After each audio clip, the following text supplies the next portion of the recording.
अगर कोई जल जाए तो फिल फौर ਉਹਦੇ ਉੱਤੇ ਸਾਡੇ ਭੈਣਾਂ ਭਰਾ ਨਾ ਇਹ ਦੰਦਾਂ ਵਾਲੀ ਟੂਬ ਲਾ ਦਿੰਦੇ ਨੇ। ਇਹ ਨਹੀਂ ਲਾਣੀ, ਬੜੀ ਵੱਡੀ ਗਲਤੀ ਹੈ। ਇਸ ਤੋਂ ਇਲਾਵਾ ਕਈ ਭੈਣਾਂ ਭਰਾ ਉਹਦੇ ਉੱਤੇ ਬਰਫ਼ ਲਾ ਦਿੰਦੇ ਨੇ, ਇਹ ਵੀ ਗਲਤੀ ਹੈ, ਇਹ ਵੀ ਨਹੀਂ ਕਰਨਾ। ਕੀ ਕਰਨਾ ਚਾਹੀਦਾ ਹੈ, ਕਿਵੇਂ ਕਰਨਾ ਚਾਹੀਦਾ ਹੈ, ਇਸ ਛੋਟੇ ਜਿਹੇ ਕਲਿੱਪ ਦੇ ਵਿੱਚ ਸਾਰੇ ਮਾਲੂਮਾਤ ਤੁਹਾਨੂੰ ਮੈਂ ਦੇਣ ਲੱਗਾ। ਸਭ ਤੋਂ ਪਹਿਲੇ ਨੰਬਰ ਦੇ ਉੱਤੇ ਅਗਰ ਤੇ ਹਲਕੀ ਫੁਲਕੀ ਜਲਨ ਹੈ, अगर हल्का फुल्का मसला है तो जनाब ਉਹਦੇ ਉੱਤੇ ਤੁਸੀਂ ठंडा पानी पाओ हल्का हल्का। अल्लाह की रहमत दे नाल फिल फौर अफाके दे आसार ਤੁਹਾਨੂੰ नज़र आएंगे।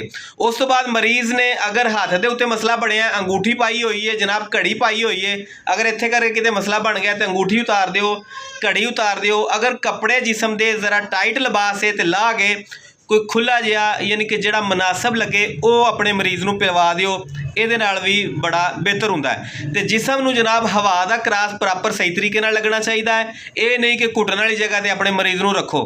हुण करना की है, आसान जिहा घरेलू पावरफुल टोटका तुहानूं मैं दस्सण लगा। ਇਹ नारियल गिरी जिहड़ी आम असीं खाने आ जनाब, ये एक खोपरा ले लेना है करीबी करियाने की दुकान तो आसानी नाल तुहानूं मिल जाएगा। इनू जनाब कोयलियां दे उत्ते जलाना है, अग दे उत्ते गैस वाली अग ते नहीं जलाना, बल्कि इनू लकड़ी दी अग दे उत्ते जला के ते इनू राख कर लो, सवा बना लो।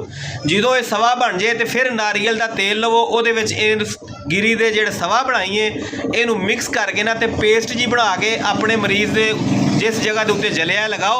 इंशाअल्लाह अल्लाह की रहमत दे नाल बहुत जल्दी तुहानूं रिजल्ट मिलेगा।